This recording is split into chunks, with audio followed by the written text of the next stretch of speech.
मंदिर में भक्ति क्यों जग जाती है? मंदिरों की जरूरत क्यों है? लोग कहते हैं मंदिर बनाने की जरूरत क्या है? हॉस्पिटल बनाओ, स्कूल बनाओ, मंदिरों पे लाखों करोड़ों रुपए खर्च क्यों करना? मंदिर एक विद्यालय है। मंदिर सिर्फ भगवान का घर नहीं है। मंदिर को भी शाब्दिक रूप से मंदिर का अर्थ ही होता है घर, लेकिन वो देवता का घर है तो उसको मंदिर कहते हैं। आपका भी घर मंदिर ही है।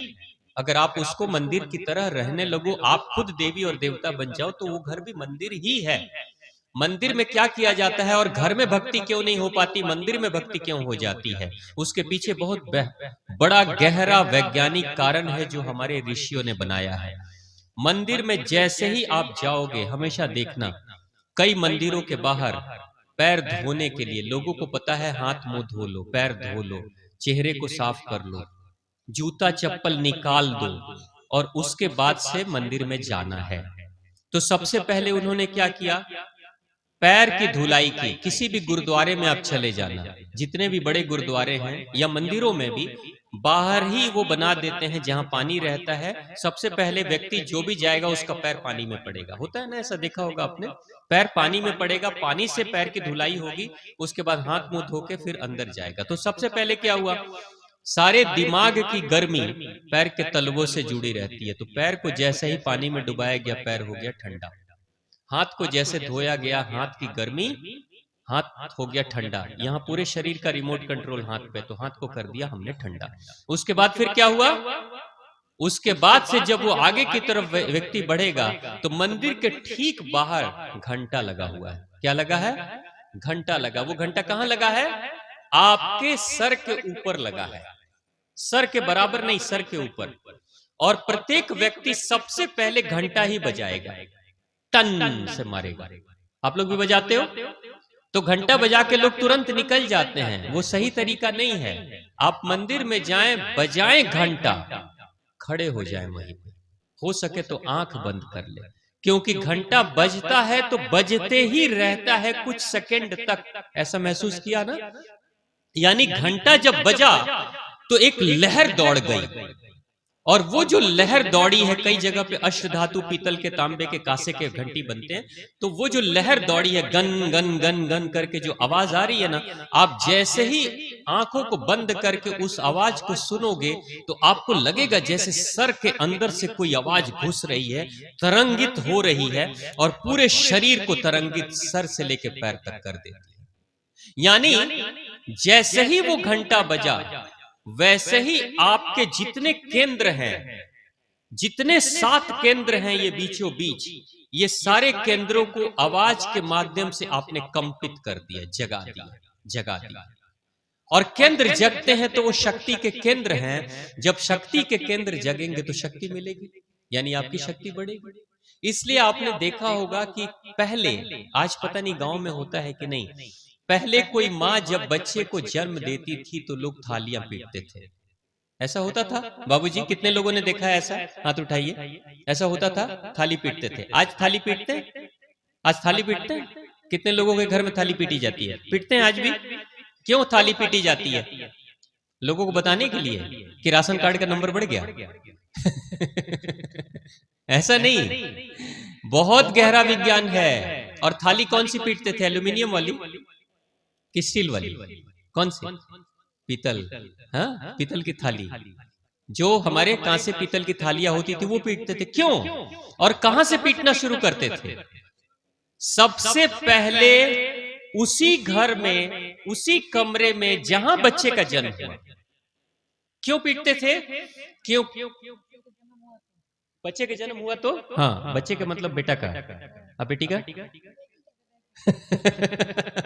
बेटी में नहीं पीटेंगे, नहीं, दोनों में पीटना चाहिए। वो थाली बच्चे के लिए नहीं पीटी जाती है, या बेटे और बेटी के लिए नहीं पीटी जाती है। वो थाली पीटी जाती है माँ के लिए, माँ के लिए। माँ, एक माँ 9 महीने तक अपने शरीर में एक बच्चे को पाल रही है। कितना खून बच्चा पीता होगा अपने शरीर को बनाने के लिए माँ का, कितना मांस माँ के शरीर का गलता होगा एक बच्चे के शरीर। अगर एक बच्चा 2 किलो 2.5 किलो का पैदा हो रहा है तो 2-2.5 किलो का मांस, खून, हड्डियां, वो कैल्शियम वगैरह सब ले रहा है ना, तो पूरा लेकर उसके शरीर की रचना हो रही है। बच्चा तो शरीर धारण कर लेता है, जन्म ले लेता है, लेकिन जिसको चूसा है बच्चे ने, वो मां कमजोर हो जाती है, वो मां कमजोर हो जाती है। अब मां ने बच्चे को जन्म दे दिया, कमजोर हो गई, लेकिन मां को बचाना जरूरी है, क्योंकि मां नहीं बचेगी तो बच्चा भी नहीं बचेगा, न लड़की बचेगी न लड़का बचेगा।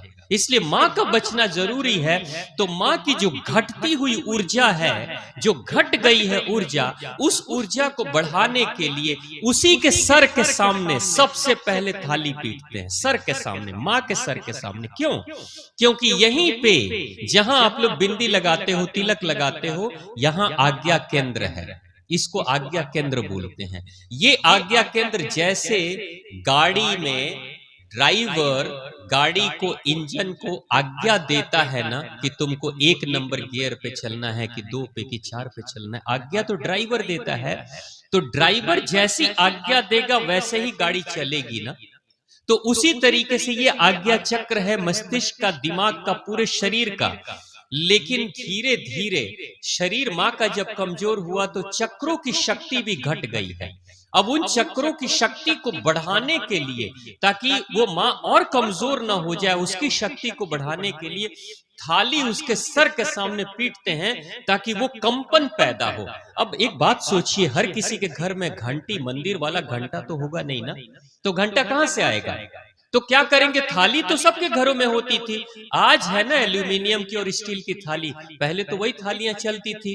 तो थाली उठाते थे और पीते कासे के, तांबे के थालियों में कंपन होता है। कभी थाली पीट देना, एक बार मारना चम्मच से और छोड़ देना, कुछ देर तक gun gun gun gun gun gun करते रहता, होता है ना ऐसा माता जी? तो वो जो कंपन पैदा हुआ उस थाली के पीटने के कारण से, तुरंत से मां के आज्ञा चक्र में कंपन हुआ। किसी बच्चे को, सोते हुए बच्चे को अगर आपको जगाना है तो क्या करोगे? आवाज लगाओगे, होता है ना? आप लोग भी अपने बच्चे को जगाने के लिए सुबह में आवाज लगाते हो ना। अगर आवाज नहीं लगा पाते हो तो अलार्म ही बजाते हो, अलार्म भी तो आवाज ही लगा रहा है ना। यानी कि आवाज से सोया हुआ व्यक्ति जगता है। तो जब सोया हुआ व्यक्ति जग सकता है तो सोए हुए ऊर्जा नहीं जगेगी? व्यक्ति भी तो ऊर्जा ही है ना। तो उस ऊर्जा को जगाने के लिए, सोए हुए आज्ञा चक्र को जगाने के लिए थाली पीट दी गई, कंपन पैदा कर दिया गया, ताकि आज्ञा चक्र जगेगा और मां की शक्ति फिर से बढ़ेगी और मां जल्दी रिकवर करेगी, जल्दी अपने शरीर के अंदर जो नुकसान उसका हुआ है, क्षति हुई है, तुरंत से उसका शरीर ठीक से काम करना शुरू कर देगा। ड्राइवर सोया रहेगा तो कौन सी यात्रा आप करोगे? आपकी गाड़ी बहुत महंगी है, लाखों की गाड़ी है, लेकिन ड्राइवर साहब सीट पे बैठ के सो रहे हैं, गाड़ी कहीं जाएगी? आप कहीं यात्रा करोगे? गाड़ी को चलाना है, यात्रा करनी है तो ड्राइवर साहब को जगा दीजिए, ड्राइवर साहब आपको लेकर आपकी मंजिल तक चले जाएंगे। वही ड्राइवर आज्ञा चक्र है, इसलिए थाली पीटते हैं। अब हम लोग थाली पीटना बंद कर दिए। तो मैं आप सभी से प्रार्थना करता हूं कि फिर से आपके घर में लड़का पैदा हो, लड़की पैदा हो, कोई फर्क नहीं पड़ता है। पीतल, तांबे, कांसे की जो थाली पुरानी चलती थी, नहीं हो तो खरीद लीजिए और बजाना शुरू करिए, परंपरा शुरू कर दीजिए, क्योंकि ये बहुत वैज्ञानिक है। उस माँ को जो बहुत सारा केमिकल खिलाएंगे दवाई के रूप में, उससे अच्छा है कि अपने पौराणिक जो परंपराएं हैं उसको फिर से दोबारा हम वापस लाएं। तो यही काम मंदिरों में होता है। घंटा बजता है, जैसे ही घंटा बजा, कंपन हुआ, शरीर में तरंगित हो गया, सारे सातों चक्र जग गए। तो जब घंटा बजता है तो आप देखोगे, घंटी बजाने से पहले, अगली बार मंदिर जाओगे तो घंटा जब बजेगा ना, तो पहले 1 सेकंड के लिए रुकना और सोचना आपके मन में क्या चल रहा है, और उसके बाद घंटा बजा देना और उसके तरंगों को सुन लेना पूरी तरीके से। जब तक तरंगित हो रहा हो, 1 सेकंड, 10 सेकंड, 15 सेकंड, 20 सेकंड, तब तक रुकना, सुन लेना। उसके बाद आगे बढ़ना, थोड़ा पीछे पलट के सोचना कि आपके मन के विचार अभी कैसे हैं। तो आप देखोगे पुराने विचार खत्म हो गए उस तरंग के कारण, आवाज के कारण, और आपका मन शांत हो गया। और तब जब अंदर मंदिर में प्रवेश करोगे तो क्या दिखता है वहां पे? सबसे पहले आंखों को खुराक मिलता है, सबसे पहले मंदिर में भगवान के दर्शन। अब भगवान की प्रतिमा को सुंदर सजा के रखा जाता है, वो भगवान है इसलिए उसको सुंदर बनाया गया है। तो जैसे ही कोई सुंदर दृश्य, पवित्र दृश्य, फूलों से सजी हुई मूर्ति जब दिखाई देती है तो मन, आंखों के माध्यम से मन कहता है भगवान के दर्शन हो रहे हैं, यानी आंख पवित्र हो गए। उसके बाद क्या होगा? तब तक उधर चल रहा है जाप, भगवान जी भजन कीर्तन कर रहे हैं, ये हमारे पुजारी जी भजन कीर्तन कर रहे हैं, तो कानों को खुराक मिला, पवित्र आवाज कानों में जा रही है, दर्शन करके आंख पवित्र हो गए, कीर्तन सुनकर कान पवित्र हो गए, और उसके बाद तब तक आपको खुशबू आएगी धूप अगरबत्ती की। अगरबत्तियां मत जलाया करो, उसमें बांस होता है, धूप जलाया करो आप लोग घर में।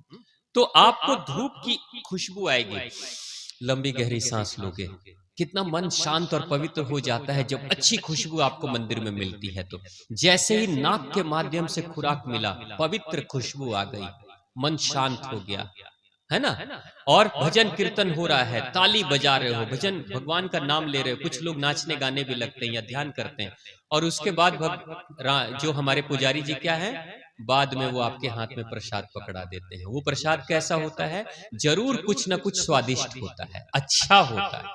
लड्डू दे देंगे, पेड़े दे देंगे, इलायची दाना दे देंगे, है ना, या फिर मिश्री की डलियां दे देंगे, कुछ ना कुछ देंगे, और थोड़ा सा ही देंगे। जैसे ही व्यक्ति खाता है उसकी जीव भी खुश हो जाती है स्वाद लेकर। आप देख रहे हो कौन सा विज्ञान मंदिरों में काम कर रहा है।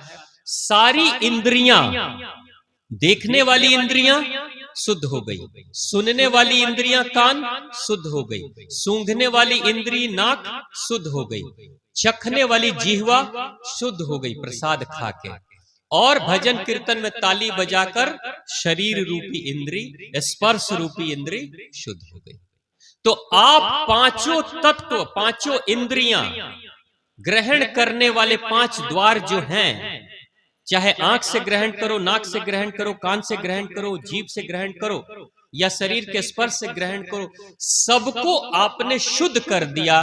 जब 5 पांडव शुद्ध हो जाएंगे, ये 5 पांडव हम सबके साथ हैं, ये 5 पांडव हमारे जब शुद्ध हो जाएंगे तो 5 पांडव के साथ रहेगा कौन? अगर 5 पांडव अच्छे और शुद्ध होंगे तो उनके साथ कौन आएगा? बिन बुलाए कृष्ण चले आएंगे। इसलिए कृष्ण रहते हैं पांडवों के साथ, क्योंकि पांडव शुद्ध हैं। हमारे अंदर भी 5 पांडव हैं। उन 5 पांडवों को शुद्ध करने के लिए ही हमें भी अपने आप को शुद्ध करना है।